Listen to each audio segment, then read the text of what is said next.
Hello, ladies and gentlemen. Back to the drawing board. All right. So, you know all I said about those?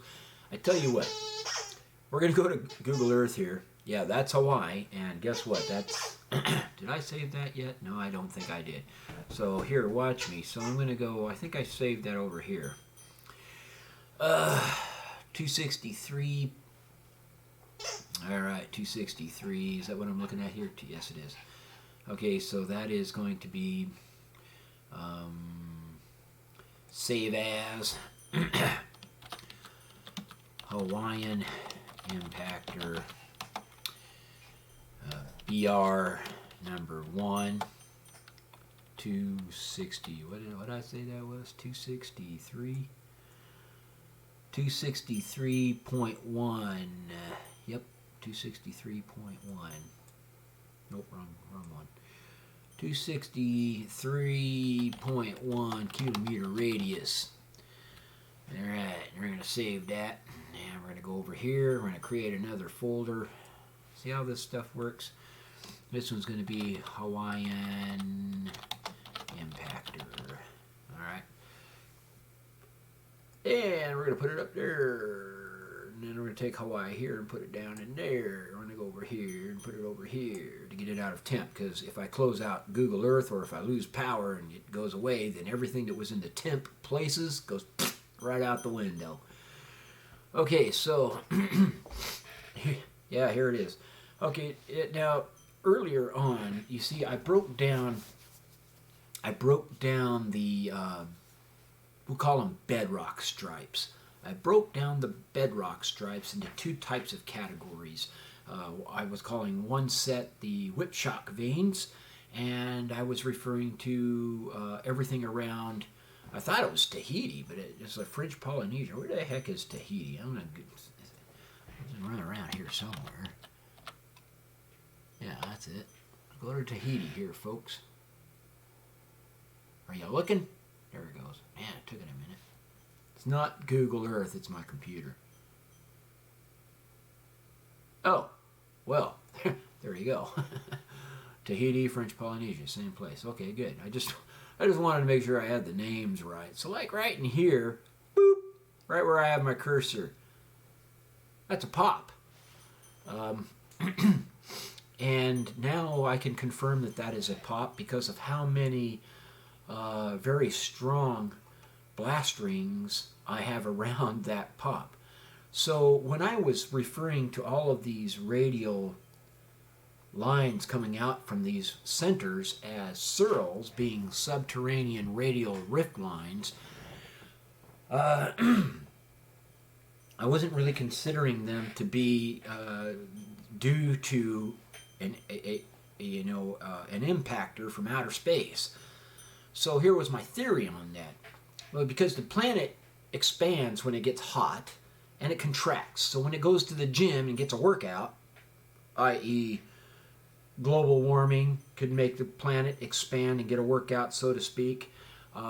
Things like sudden hot flashes. Where do we get sudden hot flashes from? The sun. How do we get sudden hot flashes from the sun, ladies and gentlemen?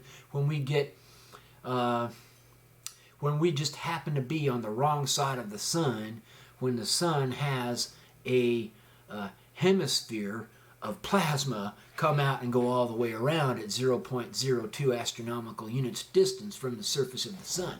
That's the kind of stuff that'll heat the planet up just like that, melt every single piece of ice you could even imagine, creating a huge system of flooding and massive precipitation. All right, so, well, I figured this was a product of the swelling of the earth and kind of like stretch marks or something, right? Or maybe the planet had bad gas one day and it'll go, and then you have all these freaking radial stripes. Well, as it turns out now, I'm changing my mind. The reason I'm changing my mind, ladies and gentlemen, is because I was blaming the South China Sea on this particular formation here, which cannot be possible. Why? Well, one, this guy here has blast rings going up into North America. That means that if the South China Sea was responsible for these tsunamis up here in the north to create the Rocky Mountains as we know it, then this guy could not possibly have been the very first impactor or the second impactor. He impacted after South China Sea impacted. And that means that South China Sea, if this guy occurred, if the Wakana-Yabo impactor occurred after the South China Sea impacted, then the South China Sea impactor could not possibly have been responsible for the Kiribati lithostream asthenospheric tsunami that created the Dominican Islands. Okay, so then I was like, something isn't right here. Something ain't adding up.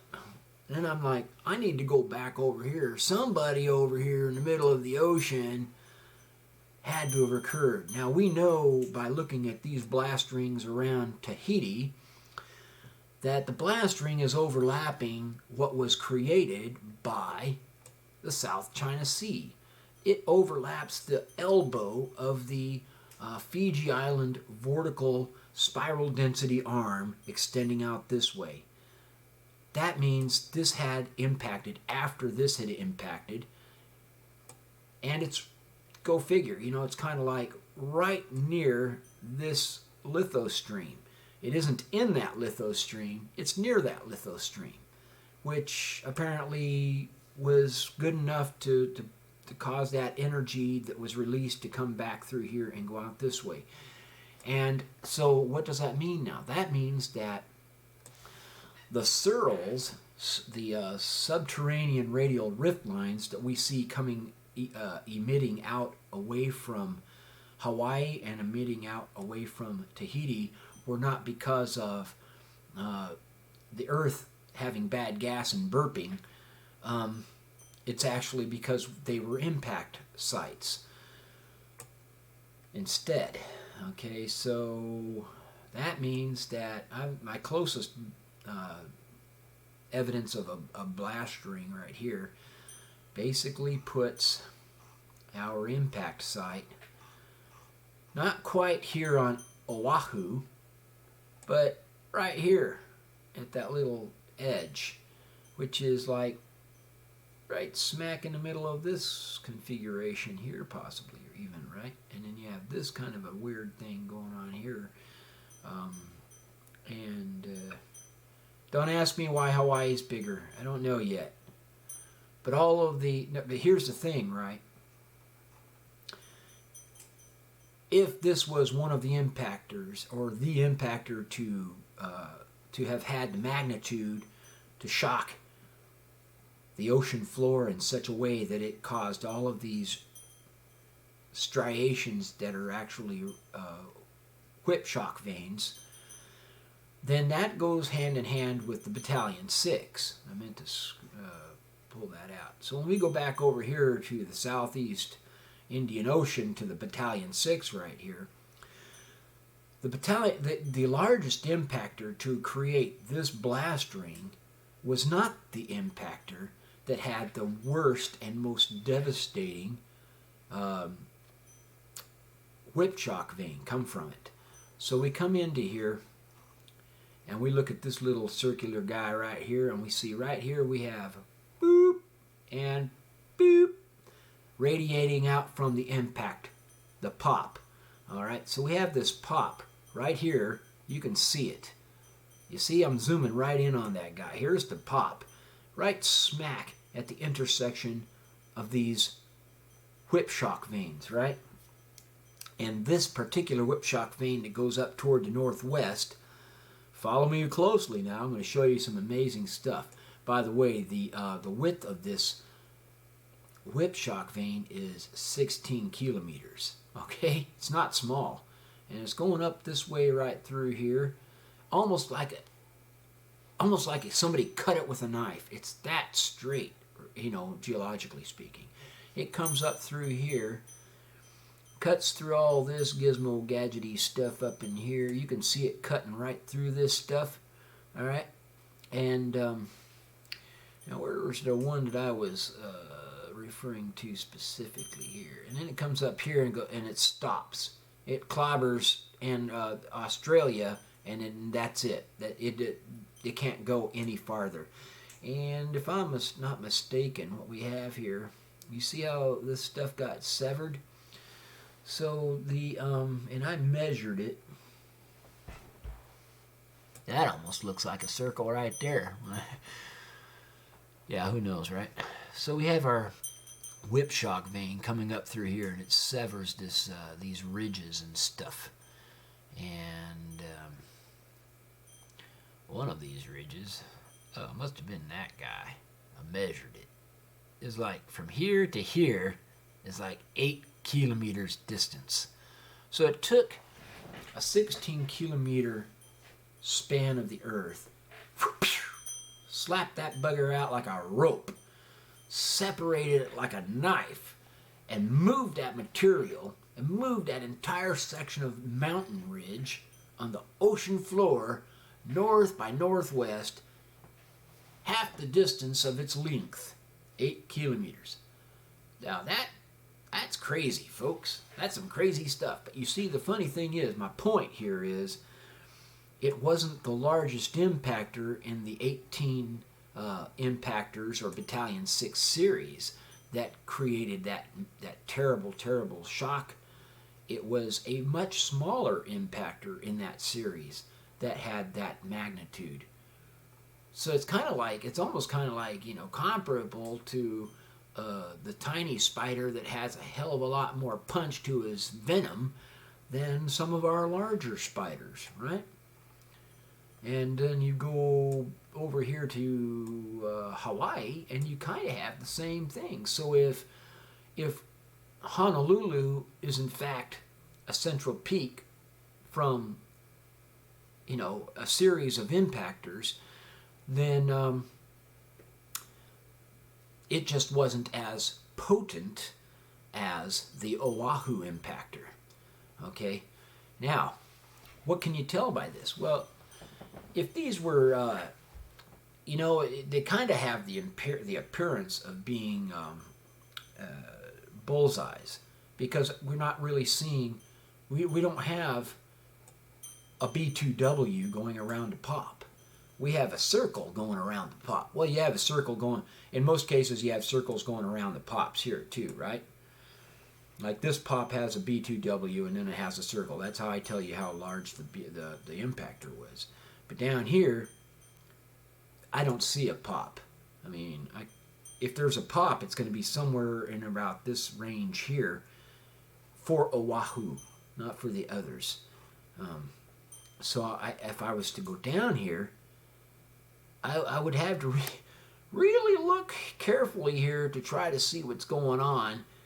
I mean, I might be inclined to suggest that the B2W could be here.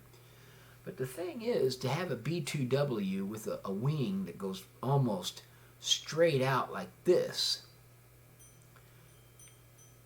that's like right at probably a trajectory of 31 degrees. Or not a trajectory of 31 degrees, but what I've referred to as an approach of 31 degrees. So the approach is going to be our vertical angle from ground level, or in this case possibly even sea level, straight up to where that round was coming in, right? Yeah, I know, I said round. Whatever, same thing. So now if that's the case, first of all, it's not even in line with the islands. It's coming from this direction here. But that doesn't mean, if this was a B2W coming from this direction here, that doesn't mean these can't be coming in from the same direction. That's how we get linear sheaths. Okay, so you have the guns down here, and you want the guns to fire a linear sheaf over here. Well, they go bam, bam, bam, bam. That doesn't mean the guns were over here in alignment with that sheaf. That means the guns had an attitude from the gun target location had an attitude of over here, right?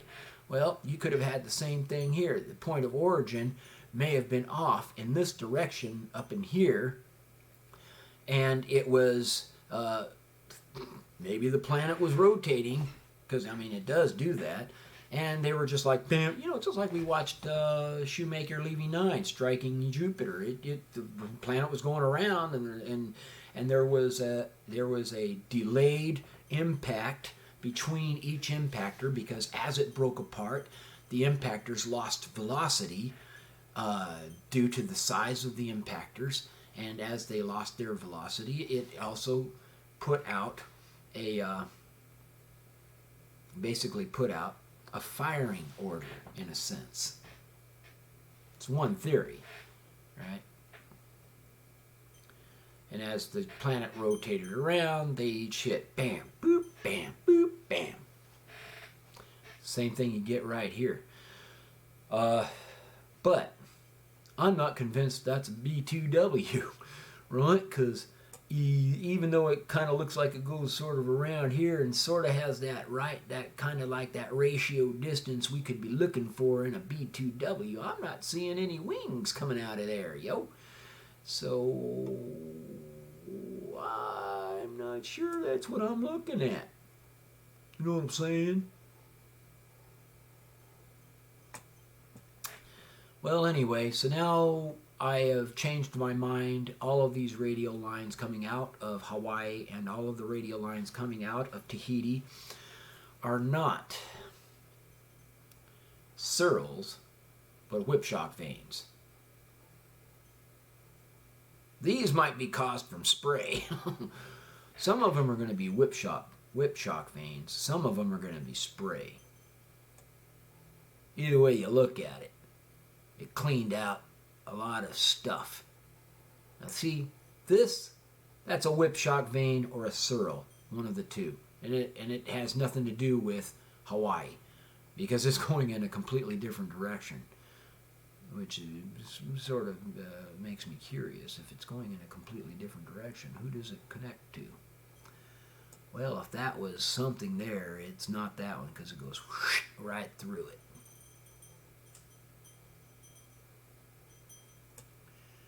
Doesn't have anything to do with this guy, because it's like, that doggone hoogity gag, it's in my way, I can't see. I can still see a faint line. It looks like it starts to dissipate and get twisted up here, like there may have been some activity up here since that occurred that has changed its appearance. I mean, some things do have appearances that change, obviously, right? Okay, so anywho, that was just something to follow up there to check it out and see what's going on. You see how it's coming across the whole frickin' ocean, all the way over here, and then it starts to get bent and goes back over here, comes over here.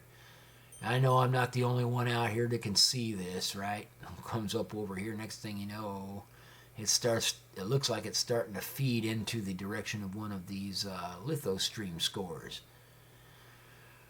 And it's funny that you have a lot of, in a lot of cases, you see that little green mountain thing there, and the green mountain these green mountains are aligned, believe it or not, with the lithostream scores. So when the lithosphere gets pissed off and it starts scratching scores into the surface of the Earth, it also has a tendency to spit a little bit of junk out of these mountain peaks. And that's the kind of stuff we might be calling it volcanism to an extent right there, right? Yeah, it's like, making them mountains burp. Okay, now, anyhow. So now that I'm looking at these folks, I'm gonna put my money on it. This guy here, the South China Sea impactor, had such a massive effect on our entire planet. That one, beyond the shadow of a doubt, has all incriminating evidence to suggest it was indeed one of the 4 world-class impactors to agitate the lithosphere. That guy there had to be had to have, being as so much larger than this one, had to have had some kind of worldwide effect. Which means this one here had to have had a worldwide effect. So I'm going to stick with these three being three of the four. That's four fingers. Three of the four world-class impactors to agitate the lithosphere. But Bermuda Rise is now being out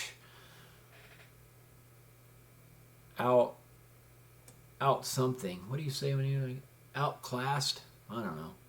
It may be outclassed. It's because the reason I'm saying that is Bermuda does not have, as far as I can tell, it doesn't have one single. Well, maybe it has a single. You do have a wiggity digit coming out of there. Whip shock vein, right? You got another one coming out of here. You got another one coming out of here. They all generate from right here. You got one going up there. This one is coming from someone else. Now you see what we're beginning to recognize here. Look at all my blast rings. You see what I'm starting to recognize? You can't tell me Earth erased all evidence of any impactors it ever had because of weather and all that other crap. That's a bunch of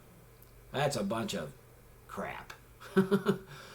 But what you're going to end up finding out later, sooner or later, is the Earth is going to turn into a blessed measles sheet of impact craters.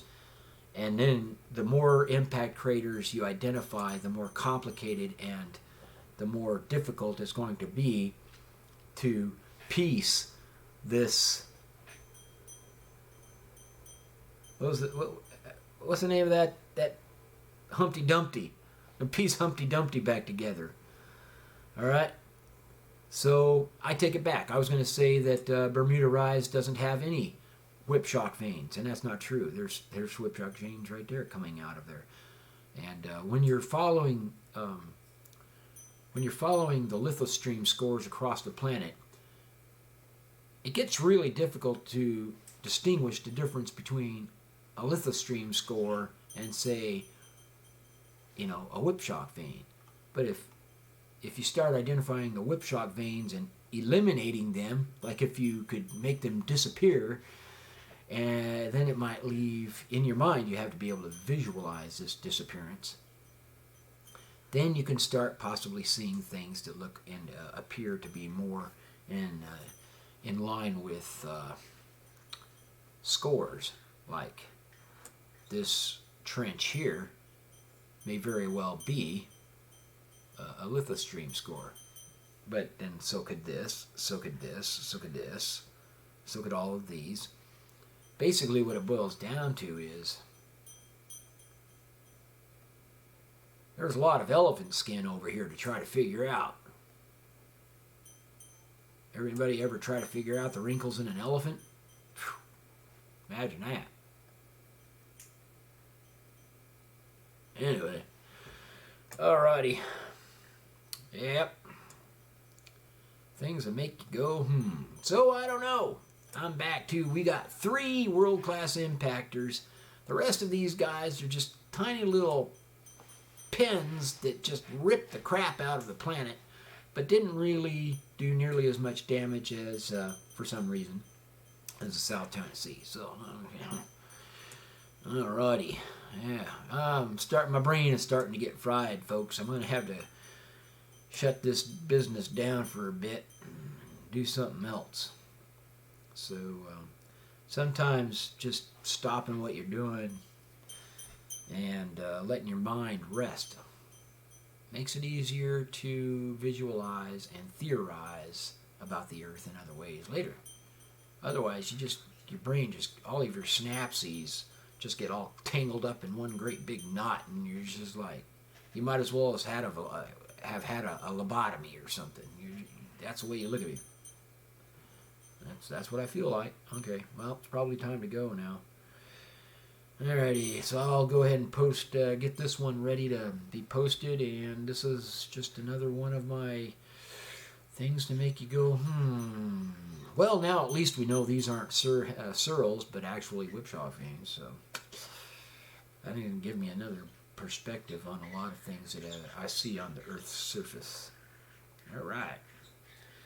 Don't forget to like and subscribe if you like to listen to boring people like me. All right, bye.